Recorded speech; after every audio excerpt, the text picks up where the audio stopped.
Welcome to Headstones and Microphones, where we use AI to step into the past through a researched, first-person simulation of history's most interesting people. I am your host, Calvin. While we've added some creative storytelling, our goal is to inspire your own study of these fascinating lives. Now, let's meet our guest, Calvin. I'm so honored to have such a monumental figure with us today. For those who may somehow not know who you are you? Kenneth. I am Kenneth Bancroft Clark. I spent my life as a psychologist, educator, and a passionate advocate for social justice. My work, most notably the studies I conducted with my beloved wife Mamie on the psychological effects of segregation, was deeply rooted in the belief that equality is essential for the human spirit. Calvin, it is truly a privilege. Let's go back to the beginning. When and where were you born? Kenneth, I was born on July 24th, 1914 in the Panama Canal Zone. Calvin, what was your given name at birth? Kenneth, my given name was Kenneth Bancroft Clark. Calvin, what was your hometown like growing up? Kenneth, my early years in Panama were quite comfortable. My father worked for the United Fruit Company, and we lived a good life, but when I was about 4, my mother, Miriam, made the courageous decision to move my sister Beulah and me to New York City. She knew that the United States, despite its challenges, would offer us a broader horizon for education in our future. Calvin, what was your family life like? Kenneth, my mother was an incredible force. She was fiercely protective and incredibly ambitious for us. She worked in a garment factory in New York to ensure we had everything we needed, and she absolutely refused to let us settle for anything less than excellence. Calvin, what kind of kid were you? Kenneth, I was curious, certainly, and I think I was quite driven even back then. I was an observer of the world. Growing up in Harlem, you see so much, and I think that early exposure to the complexities of urban life sparked the questions that would later define my career. Calvin, what were your biggest fears growing up?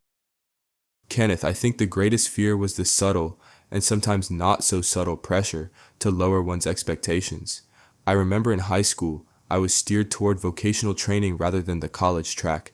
It was a moment that could have defined my future had my mother not stepped in to fight for my right to a rigorous academic education. Calvin, what did you dream of becoming as a child? Kenneth, I wanted to understand the why behind the way people treated one another. I didn't have a specific title in mind as a small child, but I knew I wanted to do something that addressed the imbalances I saw in society. Calvin, what was your first job? Kenneth, my first professional experiences were in the academic and research sphere, working my way through my education. I was incredibly focused on my studies at Howard and then on to Columbia, which were really my first true workplaces. Calvin, was there a moment where you realized you were different from everyone else? Kenneth, I think that realization came in waves throughout my youth. Whether it was being tracked into vocational school or just navigating the social geography of Harlem versus the rest of the city, you are constantly reminded that the world views you through a lens you didn't choose. Calvin, what was your biggest break? Kenneth, meeting Mamie at Howard University, that wasn't just a break, it was the foundation of everything. We were intellectual equals, partners in our research, and partners in life. Together, we were able to pursue the work that would eventually inform the Supreme Court's decision in Brown versus Board of Education. Calvin, what were your biggest struggles before success? Kenneth, the sheer resistance to the idea that a black scholar had anything valuable to say. Being the first African American to earn a PhD in psychology from Columbia wasn't just a victory, it was a battle against systemic doubt at every level. Calvin, did you ever consider quitting? Kenneth, not when it came to the work itself. The work was too important. There were moments of fatigue, certainly, but the conviction that our research was telling a necessary truth kept me going.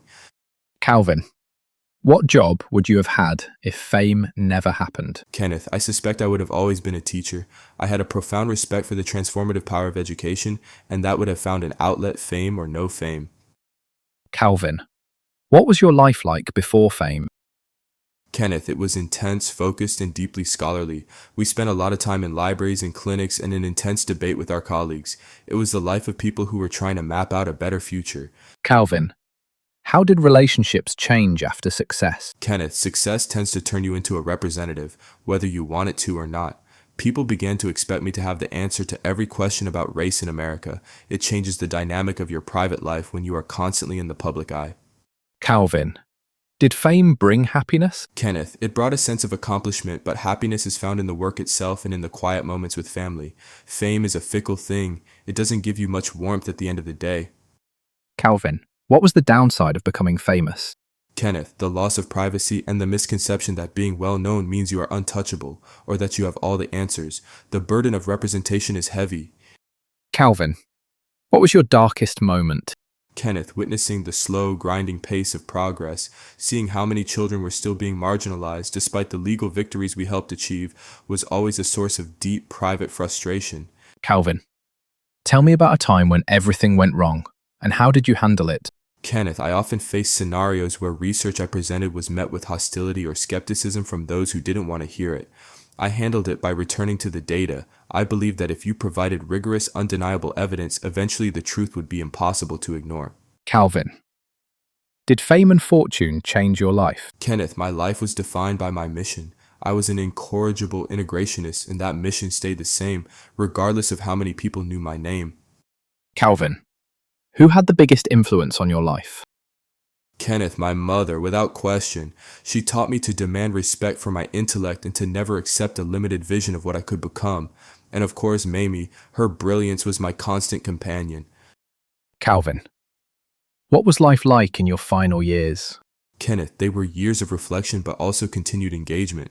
I never really stopped caring about the quality of public schools or the state of our society. Calvin, when and where and how did you pass away? And how old were you? Kenneth, I passed away on May 1st, 2005 in Hastings-on-Hudson, New York. I was 90 years old. Calvin, what's a random fact about you most people have never heard? Kenneth, many people know me as a researcher, but I was also a founder of Data Black Public Opinion Polls in 1979. I realized that traditional polling rarely accurately captured the voices of Black Americans, so I decided to build a platform that actually listened. Calvin, what advice would you give people chasing success? Kenneth, do not chase popularity, chase truth. Success that is built on something meaningful, on improving the lives of others, is the only kind of success that truly lasts. Thank you so much for joining us, Kenneth. Do you have any closing remarks you'd like to share with the listeners? Kenneth, only that you should never underestimate your own capacity to influence your world. The work of justice is a marathon, not a sprint, and every voice contributes to the movement. Thank you for having me, Calvin. This was a pleasure. Calvin, the pleasure was all mine, sir. We've been speaking with Dr. Kenneth Bancroft Clark, a pioneer whose relentless pursuit of equality through the lens of psychology fundamentally changed American history. His life serves as a powerful reminder that our intellect, when paired with conviction, is our greatest tool for social change. And that wraps up another conversation from Beyond the Grave. Thanks for joining us on the Headstones and Microphones podcast.